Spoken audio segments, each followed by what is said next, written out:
Hey team, hi, good evening. And we're discussing CRISP MLQ, Cross Industry Standard Process for Machine Learning with Quality Assurance. And we discussed till now till model deployment. Six phases we have: business understanding and data understanding, data preparation or data pre-processing, you may call it, model deployment and tuning, model evaluation, model building and tuning, and model evaluation, and there's model deployment, and ultimately monitoring and maintenance. So today is the sixth part and basically the last part of CRISP MLQ. Of course, when we go further, we'll be discussing about all these things in very much detail. We'll be talking about each and every factor here. It's just the CRISP MLQ we're discussing. For today, the topic is monitoring and maintenance. So what do we do in monitoring and maintenance? Two part, of course, two parts: monitoring and maintenance. What do we monitor?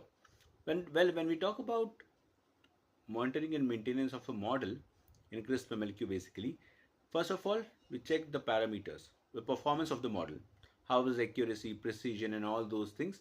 We see if the model degradation is there or not. Right? If the model is degrading, of course, all these factors will go down. And second thing we talk about is data drift. Data drift, again. Next is concept drift.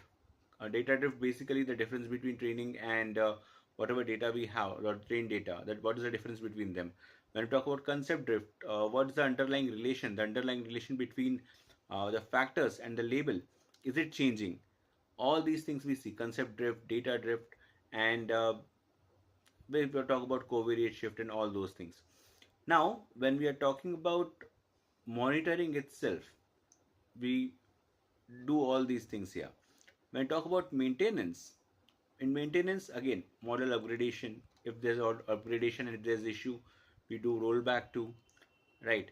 After that, we do logging, right. Whenever we do all this, whenever we do some forecasting, of course, logging is important, auditing is important, right.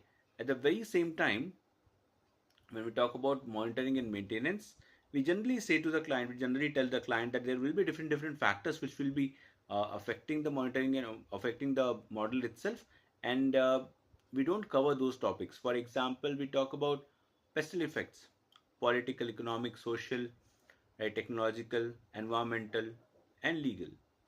Now, if there are such if effects, or there are some changes in these rules and all, then it may affect the model performance too. So all these things we need to take into consideration, right? So this is it from my side, team, and we'll meet again. I'll be uploading